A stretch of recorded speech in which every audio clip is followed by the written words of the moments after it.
On February 5th, 2016, a sound like an explosion echoed through Lower Manhattan.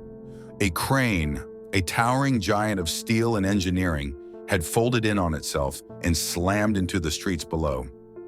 Cars were crushed, buildings damaged, and one man lost his life. What unfolded wasn't just an accident.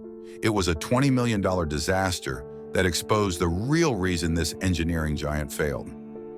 This is the story of the crane collapse of February 5th, 2016, a tragedy that turned Worth Street into a construction graveyard, claimed a life, and forced New York City to rewrite the rulebook on crane safety forever.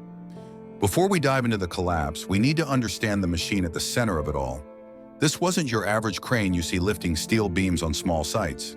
The Liebherr LR1300SX was a titan. 200 tons of German-engineered steel designed to lift the kind of loads that make skyscrapers possible.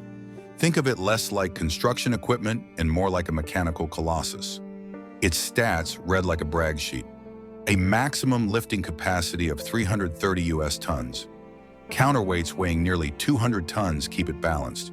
A main boom that could stretch over 465 feet, and when paired with its luffing jib, could reach 561 feet, almost the same height as the Washington Monument. Add in an operator cab with climate control and a state-of-the-art monitoring system feeding live data on wind speeds, angles, and pressure, and you have a machine built for precision and safety. Price tag? Around $3 million. In other words, this wasn't just a tool, it was an investment, trusted on the world's most demanding job sites. But machines, no matter how advanced, don't operate in a vacuum. They exist in the real world, where nature and human judgment collide. And on that February morning, the collision was catastrophic. Snow drifted lazily over Lower Manhattan, but it wasn't the snow that made it dangerous. It was the wind. Sustained speeds had reached 20 miles per hour, with gusts climbing past 25. Any crane operator knows that wind is the silent enemy. It can turn steel into sails and physics into a nightmare. By 8 a.m., the crew knew they had a problem. The LR1300SX stood high above the street, its boom extended. The protocol was clear. In high winds, the boom had to come down. And so the process began. The operator, a seasoned professional, began the slow lowering. But here's where physics turned brutal. As the boom angled downward, its vast lattice surface acted like a sail. Instead of stability, it caught the gusts. The crane began to swivel, weather vaning into the wind. What should have been a safe maneuver suddenly became uncontrollable. Inside that cab, the operator must have been fighting tooth and nail to steady the beast. But wind doesn't bargain, and steel doesn't forgive. In seconds, the side force overwhelmed the crane's design. A terrifying groan of metal echoed through the street as the boom bent, buckled, and snapped. What followed was a domino collapse, one section folding into the next until the entire 200-ton structure came crashing down. It took less than 10 seconds for engineering perfection to become twisted wreckage sprawled across Worth Street. Parked cars were flattened like soda cans. Historic buildings suffered heavy damage. Underground gas and water lines were ruptured. And most heartbreaking of all, David Wex, a Harvard-educated mathematician walking to work, was killed instantly when debris crushed a car near him. A city that thrives on motion was suddenly frozen in silence. So how does destruction like this add up to $20 million? Let's break it down, not with cold numbers, but with the story behind each cost. First, the crane itself. At around $3 million, it was declared a total loss. That's the price of precision machinery, gone in seconds. Then came the cleanup. And this wasn't as simple as hauling scrap. We're talking about 200 tons of mangled steel blocking a major New York street.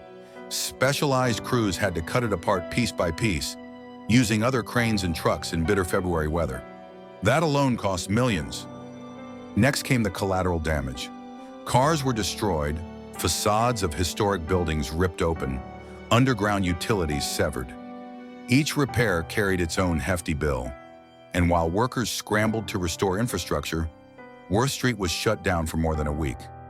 Imagine the ripple effect. Businesses lost income, deliveries stalled, and a major construction project was delayed. Then there's the human cost that can't be measured in spreadsheets. David Witch's family filed a wrongful death lawsuit, and millions were paid in settlement. Other lawsuits followed. Property owners, business owners, and insurance claims piling high. By the time you combine all of this, the destroyed crane, cleanup, infrastructure repair, lost revenue, and legal payouts, the $20 million figure suddenly doesn't feel exaggerated at all. It feels painfully real. But out of every disaster comes a reckoning. New York City was left staring at one painful question: how do you stop this from happening again?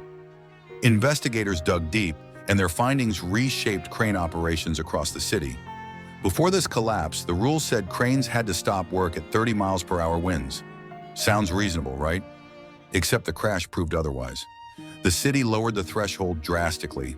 Now, crawler cranes must stop at 20 miles per hour, sustained winds, and if gusts hit 30 miles per hour, the boom must be secured immediately. Technology also stepped in. Every crane of this size now requires an anemometer to constantly record wind speeds, with the data accessible to city inspectors. No more relying on judgment calls. Numbers decide safety now. Beyond that, new rules require detailed site-specific plans whenever cranes were moved or repositioned. Every action had to be pre-approved, leaving no room for improvisation when lives were at stake. It wasn't just about one accident. It was about rewriting the safety culture of an entire industry, an industry where one mistake could level city blocks. For New York, a city of 8 million souls, this wasn't just a tragedy, it was a wake-up call. A reminder that when you gamble with physics and fate, the stakes are far higher than money. They're measured in lives. Looking back, the collapse wasn't the failure of the machine. The LR1300SX was as advanced and reliable as cranes come. What failed was the system around it, the protocols, the weather judgment, and the risk tolerance. The Worst Street tragedy exposed the thin line between control and chaos, and it forced construction companies and regulators alike to face a harsh truth. When you're working with giants of steel, even the smallest miscalculation can cost millions or a life. So here's the takeaway. That morning in 2016 wasn't just about a crane crash. It was about how human decisions interact with nature and machines. It was about how safety rules written in manuals sometimes collapse in real-world conditions. And it was about the price, financial, emotional, and societal, of learning those lessons too late. Today, when a crane stretches over Manhattan's skyline, the ghost of that disaster lingers. Every operator knows that behind the dials and data, behind the counterweights and cables, lies responsibility measured not in tons but in lives. A $20 million bill was the wake-up call, but David Witch's life has a cost that can never be repaid. The next time you pass by a construction site and glance up at those cranes cutting the skyline, remember this story. Behind the steel and power lies fragility. Behind the booming construction industry lies risk. And behind every regulation written in the aftermath lies a family who paid the price for its absence. That's the real reason the 200-ton crane came crashing down in New York City. Not because steel suddenly gave way, not because the machine betrayed its design, but because risk itself was underestimated.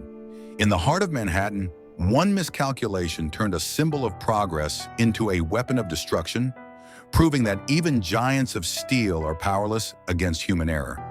Stay safe, stay aware, and if you found this breakdown eye-opening, make sure to subscribe and stick around.